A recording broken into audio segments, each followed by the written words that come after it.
Bonjour et bienvenue à cette deuxième capsule qui parle de l'anxiété.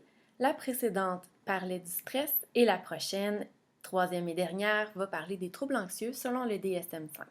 Cette capsule sur l'anxiété se divise en trois parties. La première, l'anxiété, c'est quoi?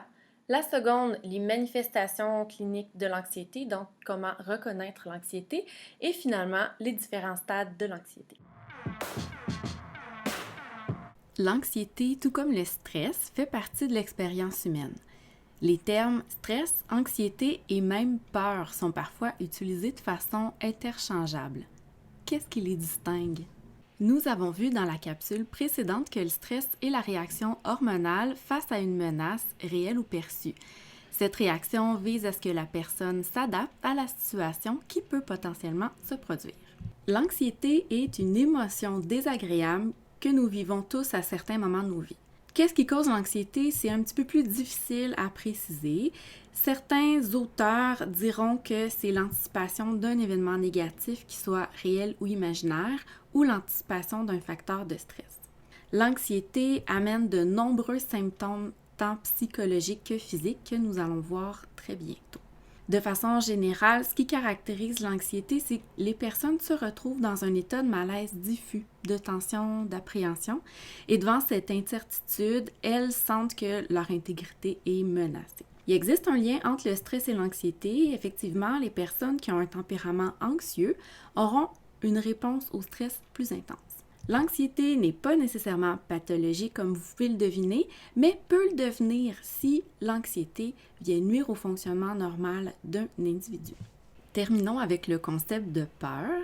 Elle provoque une réaction semblable à l'anxiété, mais se rapporte à une menace spécifique, définie et connue. Par exemple, ici, les araignées, mais ça peut être aussi la peur des hauteurs, du sang, de prendre l'avion, etc.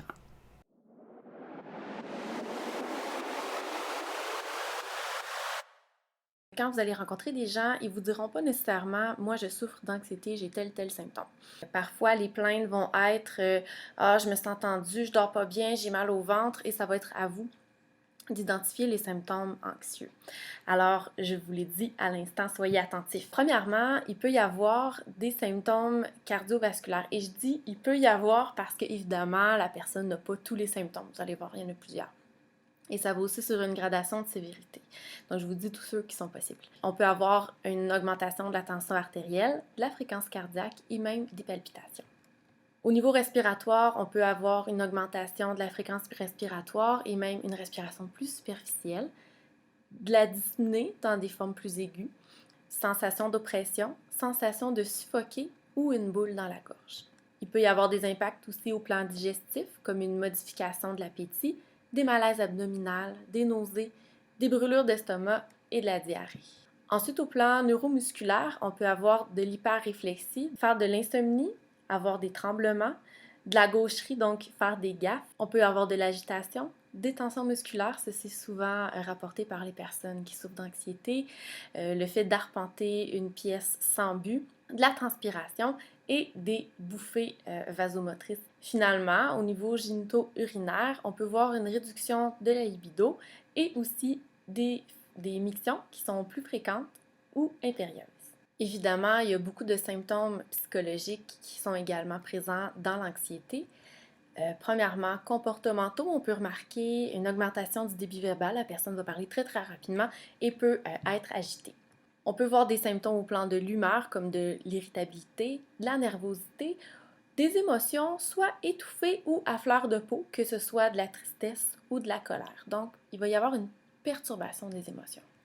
Beaucoup de symptômes au plan de la pensée, donc on peut avoir un sentiment de perte de contrôle, d'impuissance, de ne plus être en contrôle de ce qu'on pense ou de ce qu'on fait. Des inquiétudes constantes, des malaises, de l'impatience, un sentiment de culpabilité inapproprié et une peur irraisonnée de la critique ou du rejet. Ensuite, il y a des impacts cognitifs à l'anxiété, comme par exemple la diminution de l'attention, la diminution de la concentration, des trous de mémoire, justement parce qu'on a de la difficulté à porter attention sur ce qui se passe directement. On est trop préoccupé à penser aux conséquences négatives, donc on ne se souvient plus de ce qui se passe. On est perdu dans notre tête. Jugement faussé, blocage de la pensée et la peur de mourir peut même venir nous visiter, surtout lors d'un niveau d'anxiété panique qu'on va voir plus tard.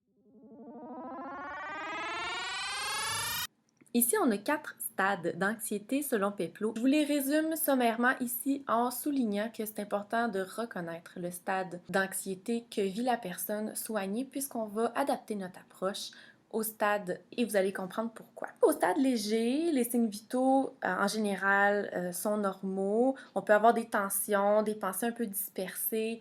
On peut avoir quelques symptômes aussi qu'on a nommés précédemment comme des inconforts abdominaux ou la peau un peu moite par exemple. Au niveau modéré, on peut avoir une augmentation légère des signes vitaux, des sensations de tension plus intenses et à ce moment-là, le champ visuel va se réduire un peu, la personne va être plus alerte, plus attentive à ce qui se passe et des fois, à ce moment-là, même que l'apprentissage peut être facilité parce que la personne, elle est très alerte. Ce qui n'est pas le cas dans grave, donc quand la personne a un niveau d'anxiété grave, elle a des symptômes de lutte ou de fuite, comme on a vu dans le stress, et c'est là que les symptômes plus incommodants apparaissent. Il peut même y avoir des distorsions au niveau de la perception du temps et le champ visuel est très rétréci, ce qui fait qu'à ce moment-ci, l'apprentissage n'est pas possible. Donc, si quelqu'un est en mode d'anxiété grave, c'est pas le temps de lui donner des explications, il faut plutôt le supporter pour diminuer son niveau d'anxiété. Finalement, le niveau le plus grave, panique, qu'on va voir plus en détail dans la prochaine capsule. À ce moment-ci, il y a une exacerbation des symptômes, c'est un inconfort vraiment total. Les pensées sont perturbées, la personne n'est plus capable de faire de résolution de problèmes. Il peut y avoir une grande désorganisation au plan comportemental, un sentiment d'impuissance, un sentiment de devenir fou et il y a des gens qui pensent même en mourir.